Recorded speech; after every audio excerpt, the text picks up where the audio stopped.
Okay, so thank you all for being here and sharing your time with us.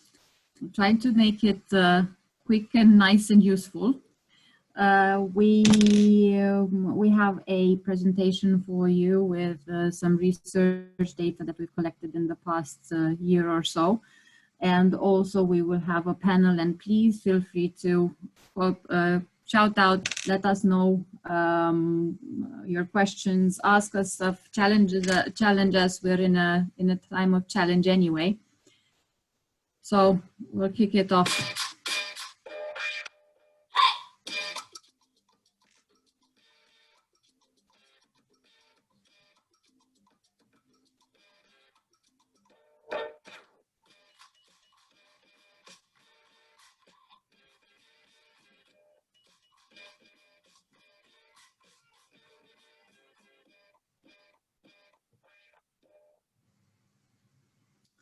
So hi everybody again. I'm Silviana Petrebade. I'm the Managing Director of JLL in Romania, and I'm honored to be hosting you today alongside my colleagues Maria Florea and Cesar Florea, no relation, just so you know.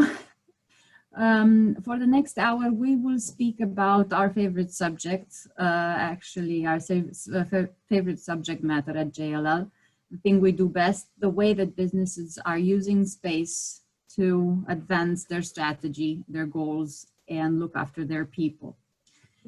And we will explore a couple of things, actually the new world of work and how things have changed and how 2020 has accelerated that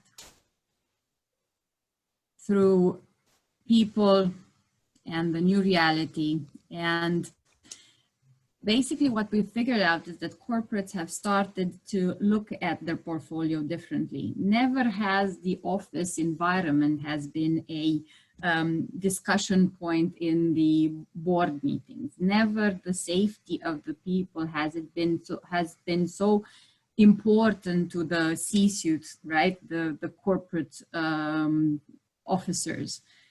And successful companies will look at their portfolio differently. They'll want a real estate portfolio that is agile, that moves with their workforce. They'll look at health and well-being, sustainability. 40%, we keep saying this, 40% of the carbon emissions of this planet are due to the built environment.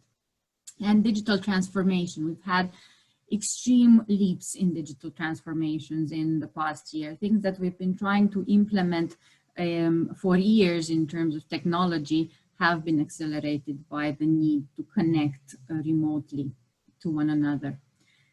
And at JLL, we try to answer the needs of our clients and cover what you guys need and what you guys are concerned about through our different service lines. And not only that, we found that just offering services is no longer enough. We offer solutions, and this is what Maria and Cesar are doing. They're putting together the needs and the questions of the corporates into integrated and multidisciplinary solutions, including workplace management, change management, sustainability consulting, flex, fit out and interior design, and much, much more. We're talking about re-entry and reimagining, and what has happened in 2020 has impacted everybody. Office, retail, hotels, everything has been closed down for a while. Logistics have had to pick up the slack and do more business than ever. Life sciences, medical, data center for sure, because everything that we do, including what we do right now, goes through a data center somewhere. So all of this has been impacted, and all of this will make our life different. And the scope of this talk here and what we're trying to achieve is to define the new purpose of the workplace. And it's a grand task. We won't be able to do it today.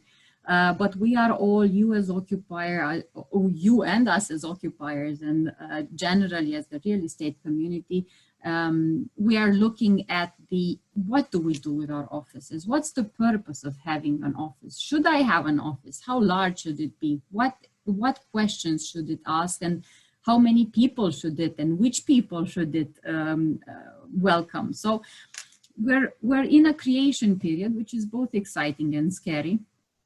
And we are reimagining the future of work. And it's more of looking at this differently. We used to look at, you come to the office where you have your managers, you have your people, you have your direct reports, you have your meetings, and everything happens in the workplace. And everything was centered around the workplace. Where do you go? I go to the office, I do my job. Now the thing has changed. We're redesigning how we work. And then we're looking at what the needs of the workforce are, and only after that we will look at the workplace and how this needs to fit with the requirements of the workforce and the way that we want to work going forward. And we have prepared a couple of slides on with research, both on economics and the way that we want to look at the workplace and how the workforce is looking now at their working life. And I'm really hoping that you guys will enjoy that. I don't see hands being put up, but if any questions, please just jump in, shout out. COVID-19 has struck, this has been said so many times, I'm getting sick of it myself, but we're seeing light at the end of the tunnel. With the introduction of the vaccines, we're seeing, we've passed the tipping point in terms of how bad this can get.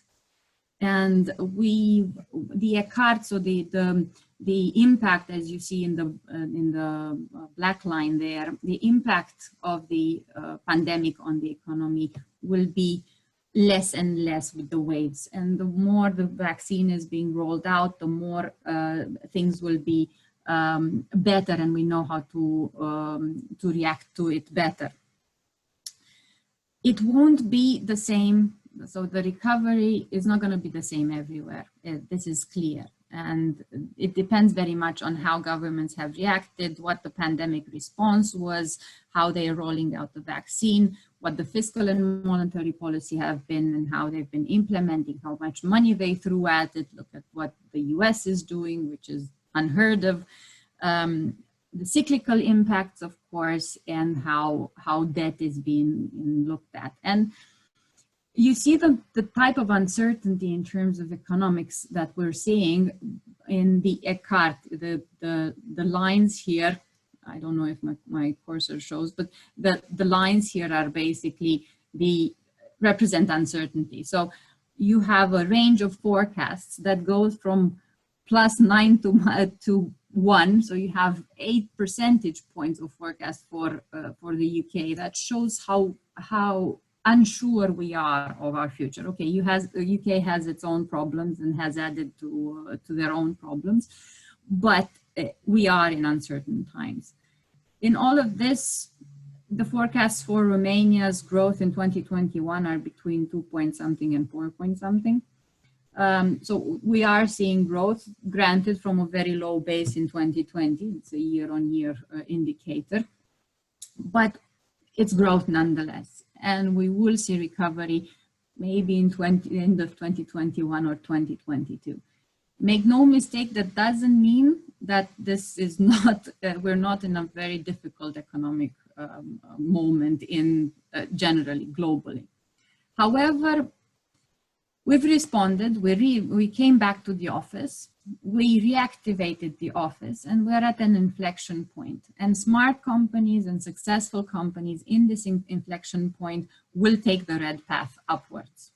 Because you have to bank, as a corporate, you have to bank on the fact that we're going towards a different way of doing things. We can't go back to what we've been doing. We've digitalized, we've learned how to have these conferences online. We've learned how to manage, or we're trying to learn how to manage our people online. We're trying to see how we integrate our people.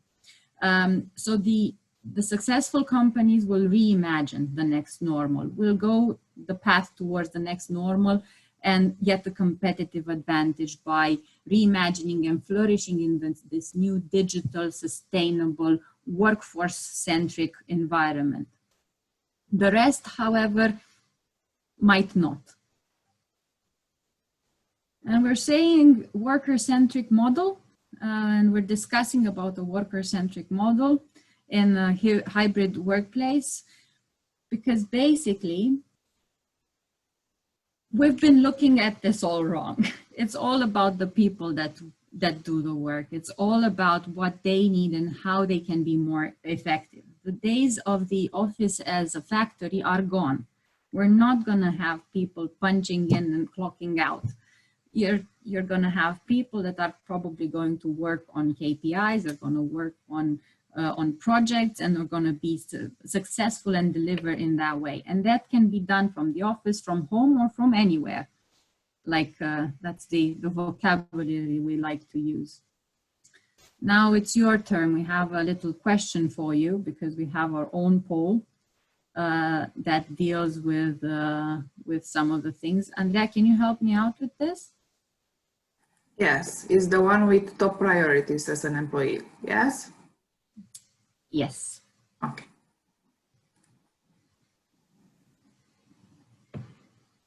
So we'd like you to give us 2 minutes of your time and tell us what are your top priority as an employee, sorry.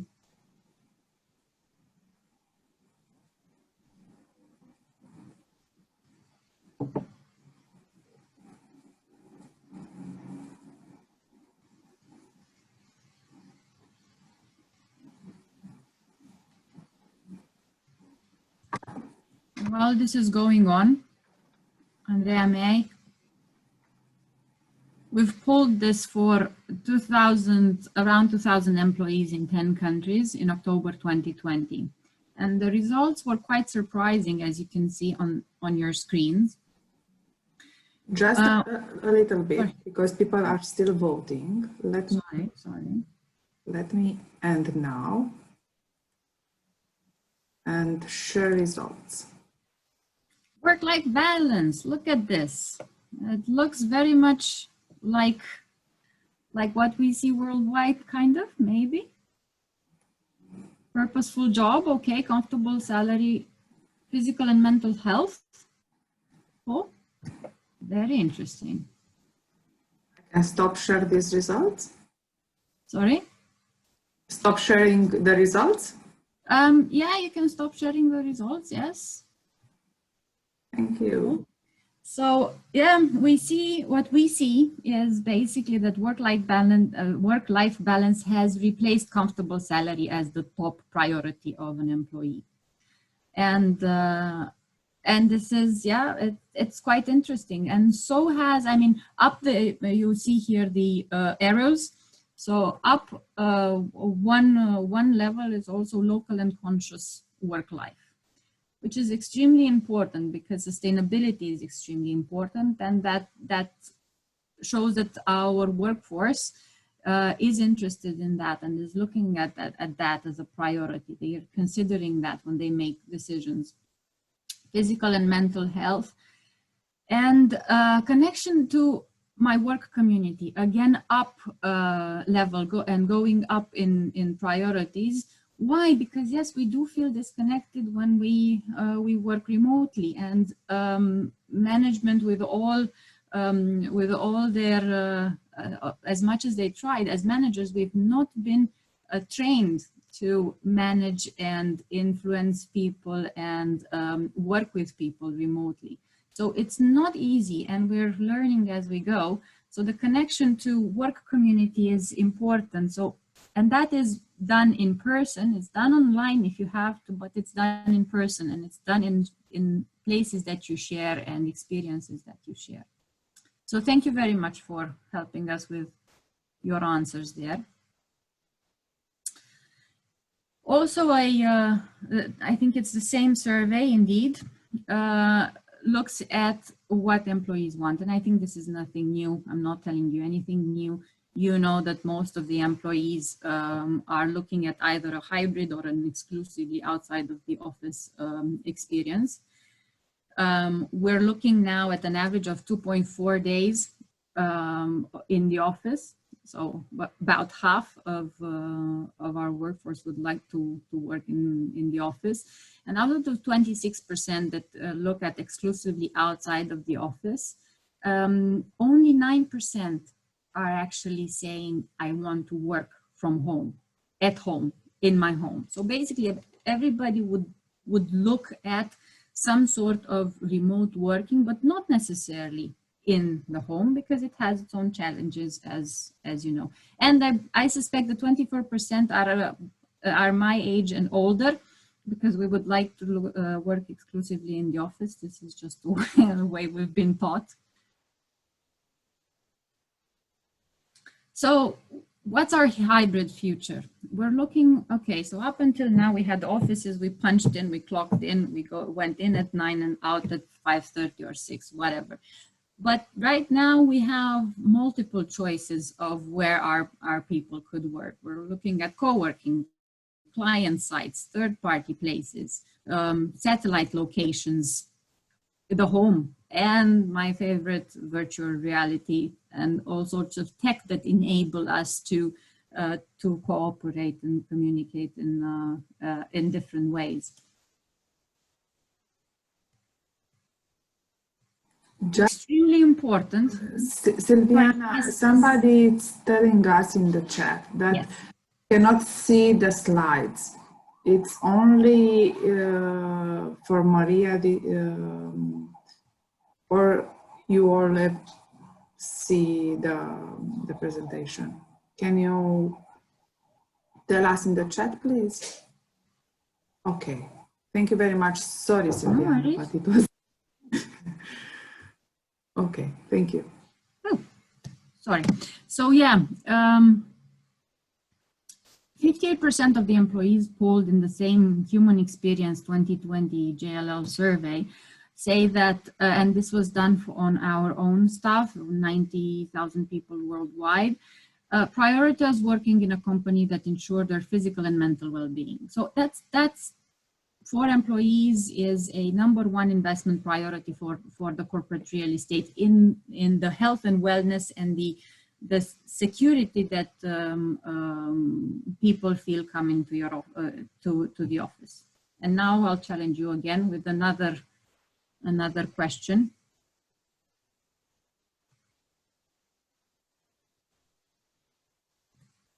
And I will show you the answers of the poll. Is basically a question that relates to what type of services would you consider as an employer to bring into the office in order to entice people back to the office and to give them a sense of a healthy environment. So launch the yes, please.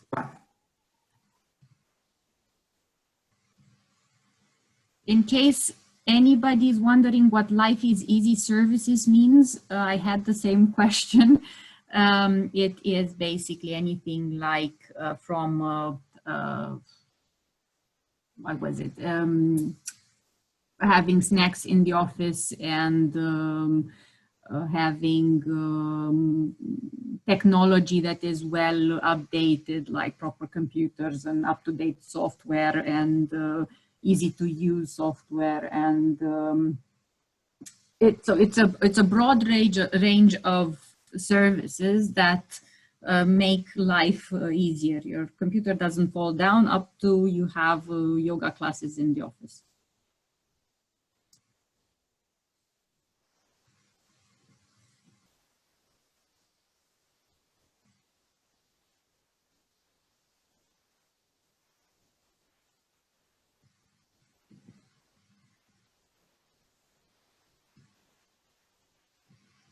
Andrea, you let me know. They stop. Yes. Let's share the results. Yes, please. There you go. Well-being services, sports,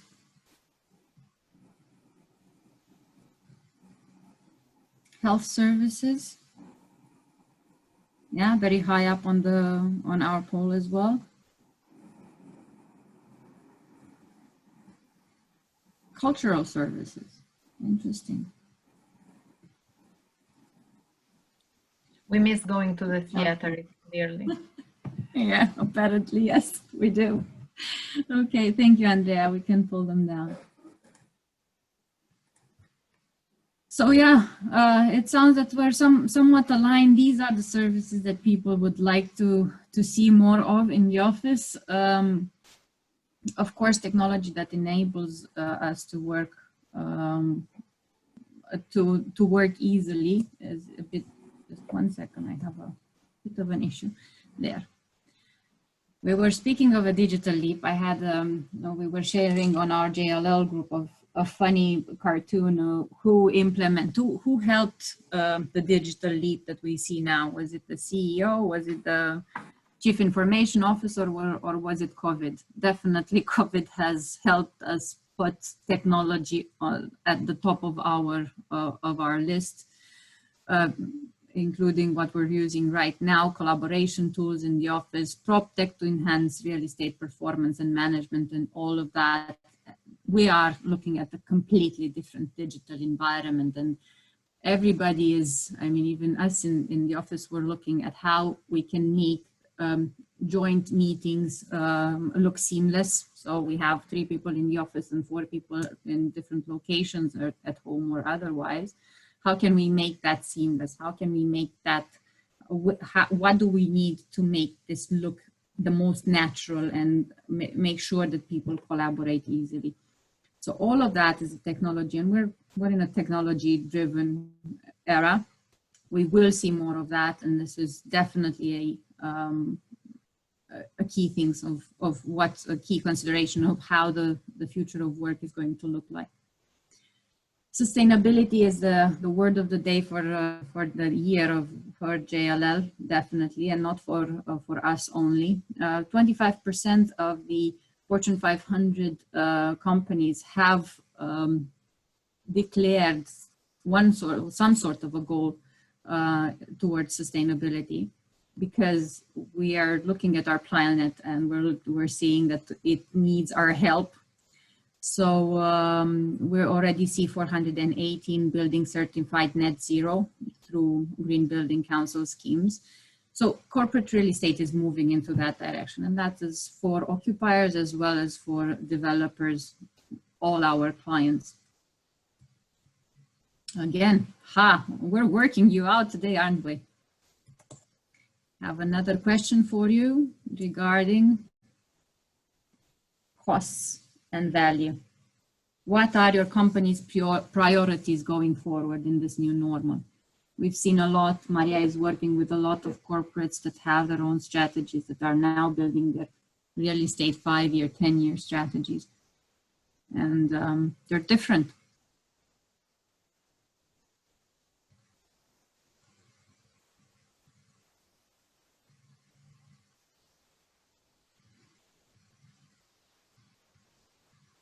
I can get a breather and a glass of water.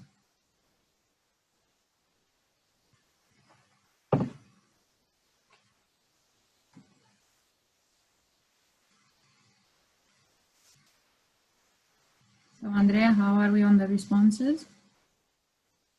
Let's wait for 10 seconds and we close this one. I have notes on paper. I'm that old.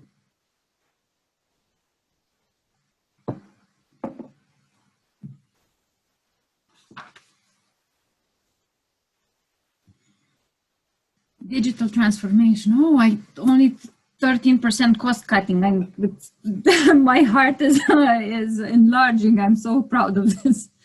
Yeah, digital transformation, workplace management, all very important. At a corporate level, the survey done by IBM in 2020 shows that 87%. Anyway, everybody's looking at cost management and enterprise agility. It is important. We're all driven somewhat by cost, but let's not confuse cost with value. So cost management is one thing, cutting things that are valuable or going to a cost cutting exercise that will take out the value is a completely different and very dangerous path to take. Speaking of which, and this is very Romania specific, I'm trying to, sorry, a bit of an issue with the presentation. Speaking of cost and value and how we've seen some of our corporate occupiers trying to grasp cost cutting out of the fact that they're not using their offices to 100%. It's clear that more than almost half of the corporate real estate managers around the world, people that are dealing with the spaces of their companies, are planning a reorganization of their space, and up to between 30% less to 50% less. Now, it is also true that the same corporate real estate managers are looking to increase the share of higher quality footprint. So what we're going to see potentially in the real estate world is that buildings that are well built, that are sustainable, that offer amenities, that are in proper locations and that are good, will attract more of the demand. Because if you are in a position of choosing and you already are shrinking your space, you will take the advantage of getting better space potentially and investing in that space in a way that will respond to the needs of your workforce as they are now post-pandemic. And this is very Romania specific. This is something that we wanted to put in bold letters. And I should let Maria speak about it, and I will let Maria speak about it. Maria, please tell us what's with the subleases that we see in the market. What should the corporates do? I would like to start with a thing that I heard from one of my clients. He was a real estate manager, therefore, so total different value than a total different view than a CEO, let's put it like this. But I liked what he looked at it, and he said like this: I need to present to my internal team the value that an office building it's bringing to each employee, and not to look at the cost per square meter. So I think that this is the change that will happen in the office. And unfortunately for me, as I'm based on commission, it means that I'm taking less space, but it should be better space, as you said. And this is better for Cesar, I would guess, that he needs to build better spaces for the tenants. So the important thing is to look at the value and not the cost. And therefore, translating it to what it's happening in Romania, practically what we saw is that after staying at home for so long, the clear reaction for each company and all the studies that they were doing outside and inside Romania showed they don't need the entire space that they had pre-pandemic. So the first step is let's ask for a sublease. Let's put the space out because we can't get out of the lease. And I think some of you here in listening have the same challenge. So let's put the space to sublease on the market and let's see what's happening. The problem with some of my clients was that they put this sublease income in their reduced budget for 2021 or 2020, it depends on when they put the space up to sublease. So they looked at it and said like, I will get this money. So my real estate budget will be decreasing for sure in 2021.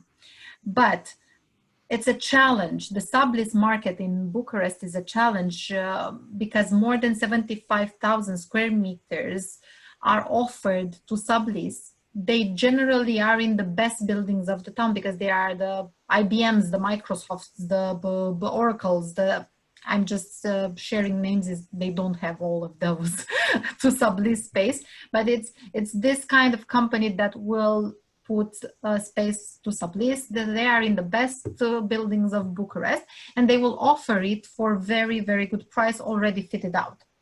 But the reality is that there was no transaction on this market in the last 12 months.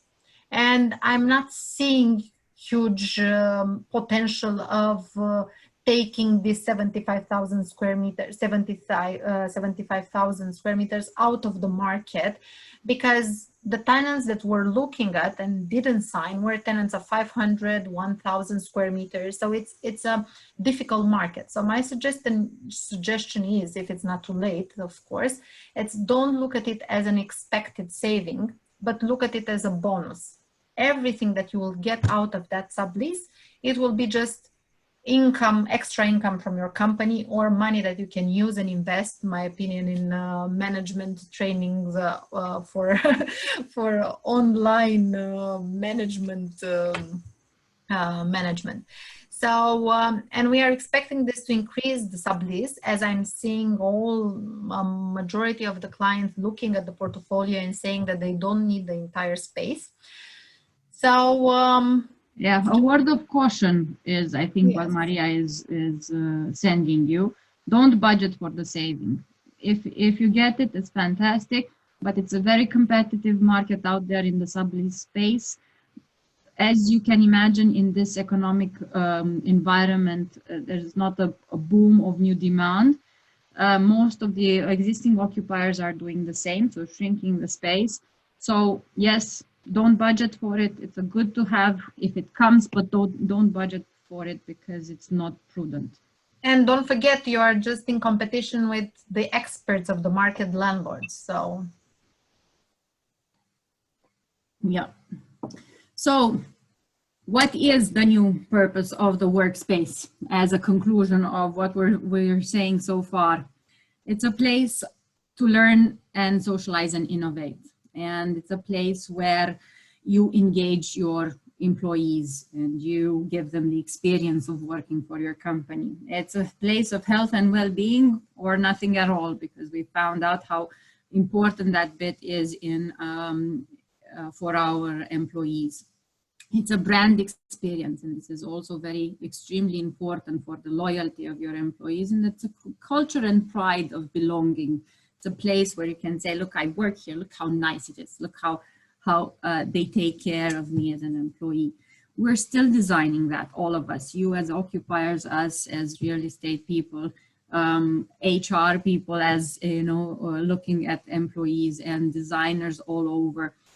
It's a change, and it needs a different approach than we have been looking at, than what we have been using so far to look at our spaces. So it is more than just where is the right office for me and how much does it cost. It goes from business strategy to people strategy to workplace strategy to corporate real estate, and to reimagining and adapting and resilient, sustainable and responsible way of using spaces. The world of work has changed. Work Another is no video. longer somewhere you go, but something you do. The workforce is driving this transformation, empowered by technology and demanding more sustainability. In the next normal, successful organizations need to adapt continuously. Always on transformation, always on resiliency. Companies need to invest in what matters most, their people. At JLL, we believe that to shape the future of real estate for a better world, we need to find a new purpose for the workplace. We need to think beyond real estate and always consider three key dimensions. The work. How is the work performed, and where and when does it happen? The workforce. What are the preferences of the workforce, and how are people performing? The workplace. What is the size and location of the future workplace, and what is the right mix of the portfolio? And only with this will organizations be able to become more sustainable and more responsible. Reimagine the future of work to shape a better world. And now it's the really interesting part of our presentation so far, which is welcoming our panelists, Maria Florea, the Client Director for JLL Romania, and Cezar Florea, no relation, Head of Project and Development Services. And I have a couple of questions for my colleagues here. If we could take potentially the presentation down, maybe. And we can see each other this way. Oof, I can see faces. I have 5 kids together with Cesar, so there is a relationship Between the two of you. So, the public forum, I don't know if our internal jokes work here. So anyway, look, we've discussed a lot, and and guys, if you have, again, you have questions, I see there are a couple of things on the chat, but I'm hoping that Christina or Andrea or Alexandra will help us out if there's something that relates to our discussion here. When we are discussing about work from anywhere, what are the differences, Maria, that you see between what we do in Romania and what you see in more mature markets? I think that, first of all, what I've seen is the difference between work from home in different countries. And that means that in Romania, the square meter per person in an apartment, it's smaller than what we would see in London or Berlin or France. So practically we are more staying in one apartment with our dog, with our mother, father, kids, and so on. So it's harder to work from home in Romania than it would be outside.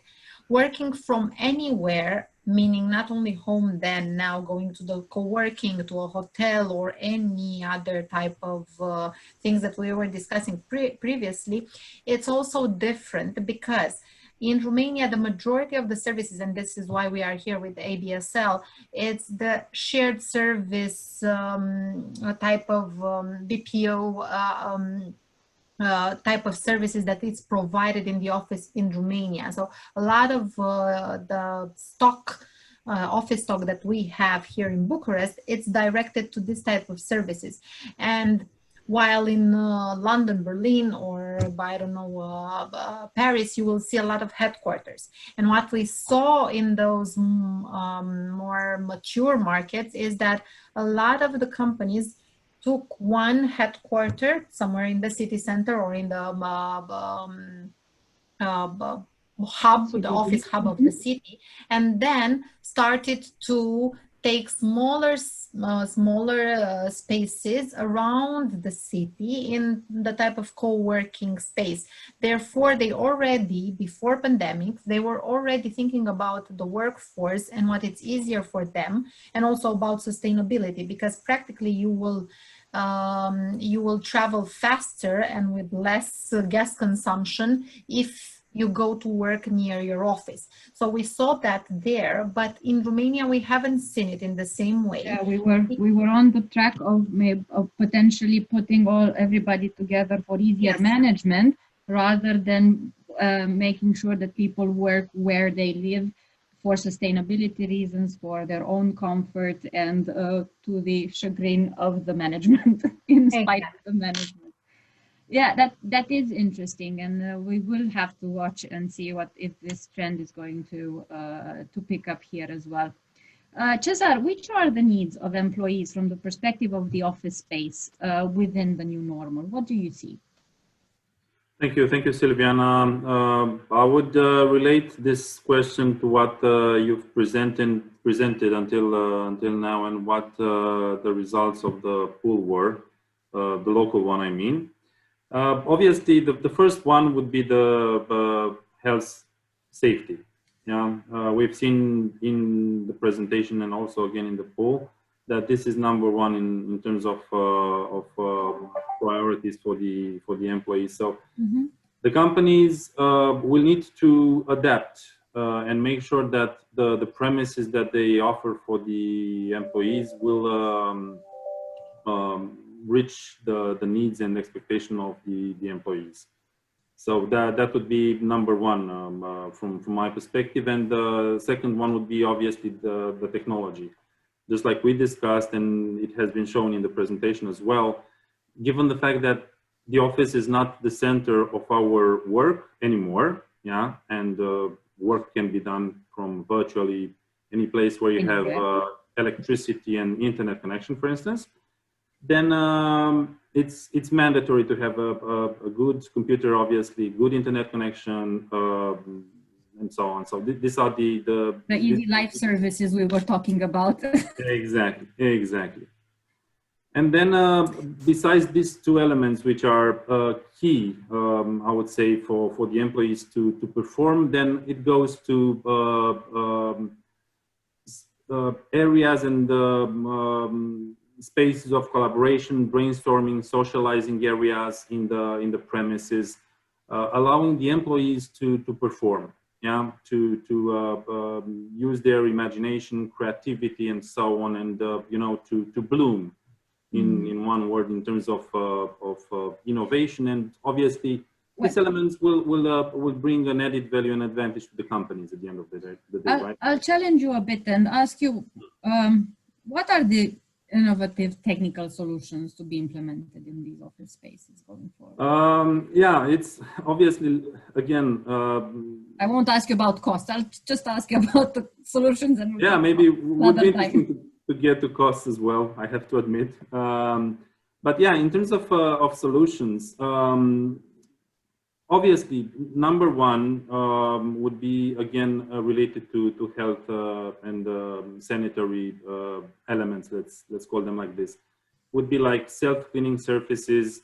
Most probably, most of us know that there are stickers and all kind of elements which are having the property of self-cleaning themselves, not keep germs and viruses and so on their surfaces. Even more, so this would be one element which in the present circumstances obviously is very important. Even more, I would say the companies, when I'm saying companies, I'm saying computer producers, furniture providers, or carpet providers. We know that they are performing researches and they are digging in finding solutions and ways which, for instance, a desk would not host germs on a long term. If it happens that somebody has, I don't know, COVID in our specific case. Or any other transmittable disease. Exactly, not just COVID. Yeah, exactly. Fully agree. So such companies are performing researches as we speak, because they were forced by the present circumstances to adapt to the, again, new reality that we are facing and tailor their products and even services, I would say, for their clients. Yeah. So in the future, we would expect to see such elements being brought in the offices and in the premises to help at the end of the day the employees and the companies as a joint venture to grow and develop themselves. How was the carpet with sensors that you were talking about yesterday? Yeah, there is. Thank you, Maria, for reminding me about this. There is one producer which I know they have some sensors in the carpet, and that those sensors and that particular carpet tile is being installed in front of the meeting room. Let's say, few meters, 1 or 2 meters in front of the meeting room, so that when somebody tries to enter the room, the carpet gives a signal to the door. Obviously, they need to be connected. Gives a signal to the door, and then the door opens without being needed to pull the handle. Touch it. Yeah, to touch it, exactly. So it's one interesting. It's all fun and games. Now tell me about costs, because you have to tell me how expensive is this to accommodate. Well, well, Silviana, to be honest, before answering strictly to your question, I would go back to your point in the presentation and also Maria's point. And I would say that we should see the losses that companies would face if they would not implement these new elements. And here I'm talking about the employees being reluctant and come back to the office. Yes, we need to admit this. If the working environment, for instance, will not be welcoming for the employees, obviously the people will not want to come to the office. Yes, so that will trigger a problem at the end of the day for the companies, right? So I would look at the costs from this perspective, especially, to be honest. But again, in order to address your question and to answer to your question, and maybe some specific numbers if you want to hear and to address, we can say that maybe starting with a few €100, 300-400 euros per headcount up, and as we know, the limit is the sky also in this area. Companies should consider for their employees to improve the area, the spaces, bring new collaborative areas, and so on. So this would be, again, the starting point at the minimum, and then can go up. But that's for considering the people that you would want in your office at any given time, not the entire population, right? You don't apply it to the lot. You say, okay, at any given time, I'll have half of my staff in this. So if I apply it to the entire population, that would be around 200 plus. So it depends on how you look at it, really, indeed. But there are investments to be done in the office, and what is clear is that we will not come to the office anymore to sit in a cubicle. That's not what the office is for anymore. We will have, collaborative spaces, as you've mentioned. We'll come there to get impregnated with the brand identity of the people that we work for. We're going to come there to socialize with our colleagues, to get trained and so on. So that's, and offices were not designed for that. And that's why Workplace Solutions, which is a multidisciplinary piece of services, is extremely important, because they look at the HR issues, you look at the design issues of an office, you look at the business flow of a company, the business strategy of a company, and you put together the space for them. So I think this is the way that we're moving and we're going, and conscious of time, because we do have, and we had a lot of things, but it was my fault that I dragged it along too much. I will ask you both, what is your advice to companies for the next 6 to 12 months? Maria, you go first. I'm the lady of how that benefits you.